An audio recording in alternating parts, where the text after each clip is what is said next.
long screw, the short screw, and now I was able to get that nut just by readjusting here. So now just kind of work it off. The reason it's so stiff is that the teeth on the turning cog here, they get kind of wedged nicely into these drive rods, which I'll show you separately, and so that's they kind of get pretty tight in there. But the motor is still in one piece, and it was moving the shade back and forth up until the rods got blocked here at the midpoint. So I'm optimistic that I've got at least a temporarily functional motor. So from there, we've got, how many are on here? 1, 2, 3, 4, 5. Did I catch that one? So 6 screws that we've got to get off. And then we've got to pull down this curtain here, which you may not be able to see, but it just pops down and then slides back. So you can just hang out with me and watch as I take this stuff down, and you know, whatever your situation is, if it's the motor, that'll have already been in the video. And if it's something, if you want to change out these threaded pieces through here, you can see how to do that.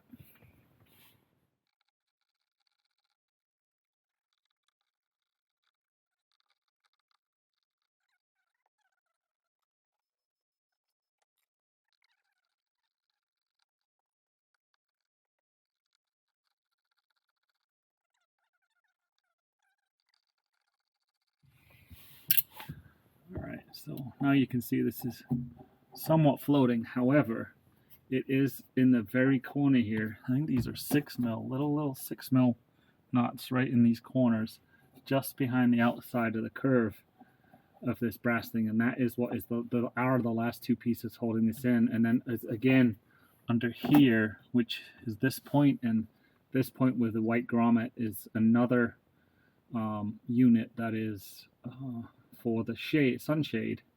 There's another one in there, so I can't remember if I need that right now or not, but we'll see in time.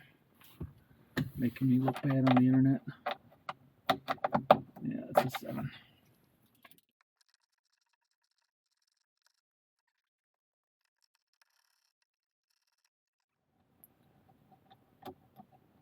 Okay, so these are the tiny little suckers that are coming out. They're tiny little wing nuts. Like I said, they appear to be 7s, 7mm that is.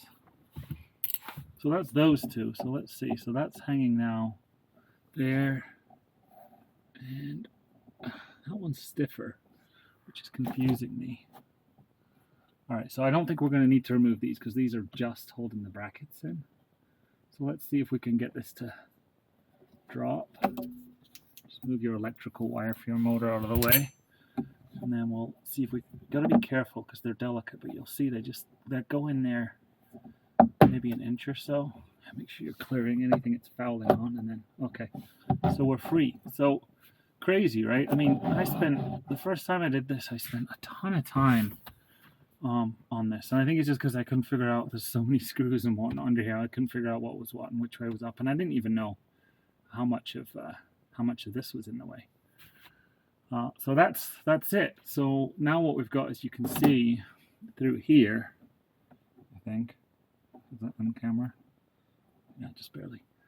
So you've got the little cords I just showed you before, or the rods, the flexible rods are running through there. So we're just going to back these out of the slides, and that'll probably pull out these units.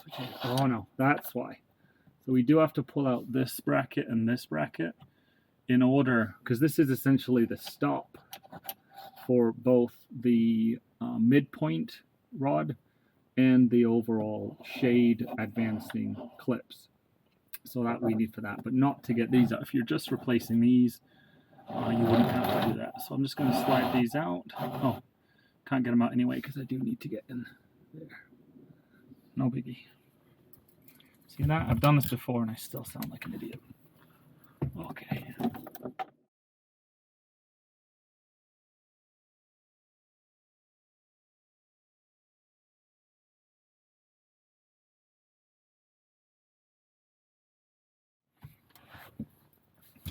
So I'm going to retract fully now the rest of this rod.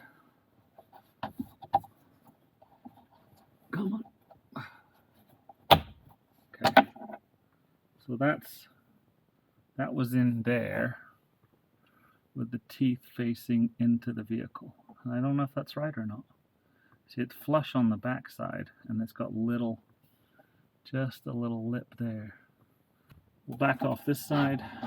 Same thing, it gets a little stuck, but that was a lot easier. Same thing though, I did have the lippy bits facing into the car, so yeah, gonna have to figure that out, but I'm waiting for the new shades, so I'll have plenty of time to do that. So here's your rod, here's your ends. There's a spot in the slide up here where this one inserts into. That's kind of stabilizing it. There's the corner where it was secured, as well as the 6 points there. And here slides in these rods, and so I'll extract the rod here, and that's got a little red tip to end. I got to figure out which rod goes where. So then we'll get the other one out. You'll see how we're clear in the middle here.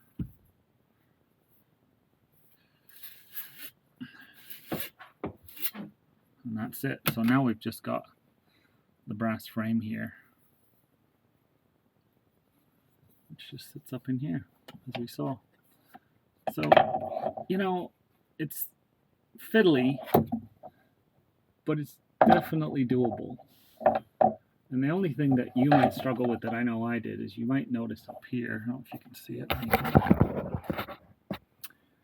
You may not be able to see it, but there's a 25 mil screw in there that was attached to this rail, and I could not figure out how to get access to it, so I literally snapped this on both sides. Disappointed to have done that. I normally don't give up that easy, but I could not figure a way to get anything in there that was T20, 25-ish to back that out, because when it was all up in there like that, I just couldn't figure out how to do it. So help me out, Porsche Tex, how did you do it?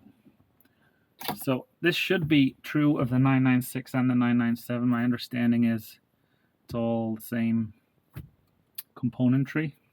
Correct me if I'm wrong. And yeah, I'll show you more when I've figured out how I'm going to push these back myself, at least. So I did. You see how that's? I won't put it all the way out of the screen, but you can see how that's. The rods are pushing the. This is the end connector that feeds into the actual front of the sunshade. So there's like a plastic rubber bar that seats here, and that's what pushes it forward and backward off of these rods. So yeah, science for you. But two things that I've figured out, because I'm trying to be brilliant, but failing miserably, is one, I was right. You do want these little teeth or indents here, if you can see those, to be facing to the inside. And one of the battles I was having is not only did I have shock horror. Now, because I had the originals, I've got 3 rights, because I bought 2 rights instead of a left and a right, and 1 left. And so that is why I was having some other troubles. And then this lip here, so this little mouth sits on the top side of the rail, and you just want to seat it inside in between those 2 lips. So I'm just going to set it right flush with the end, and then pop it up in there, and that should be seated to go up and down the track.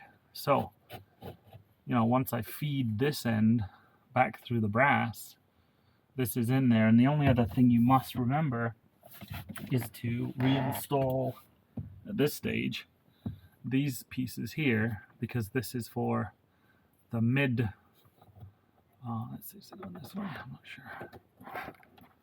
No, I think I'm on the wrong side.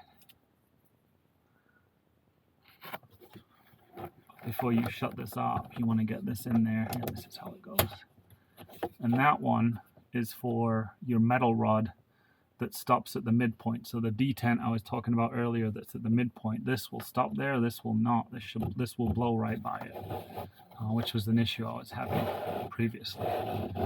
So I've solved that, and I think we're really close to having this resolved. And because I was feeling like I deserved it, I did buy the ridiculously overpriced $500 extra dark sunshade, because mine was frayed anyway on the edges. So I really worry that this is not necessarily totally as in there as I would like, but once the pressure from it being connected right to left is there, I think it'll all be good. Now, I don't think I'm going to put it all back together until I have that front end seated, because then I can set these up at a diagonal, which might make it easier for me to insert. Whereas trying to do it with them both flush in and all locked in on these brass pipes, I think that would require bending the front of the shade, and I can't imagine that going terribly well.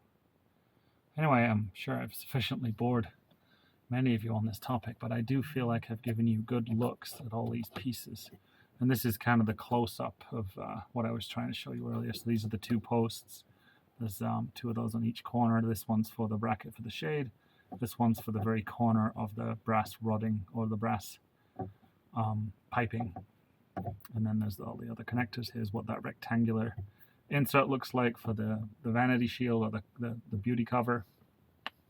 So what's going to happen is the outer rod will seat in this backside, and then the inner rod here is what I'm going to thread the red end of this through and worm it all the way through as far as it can go, all the way into the other side.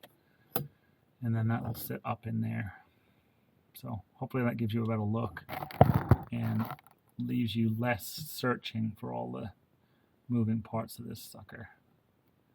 But I feel pretty good about it now, so if you want to pay me fortunes and fortunes to fix yours, drop me a line. Hope this helped you. Be memorable. Be well. I'll see you on the next video soon.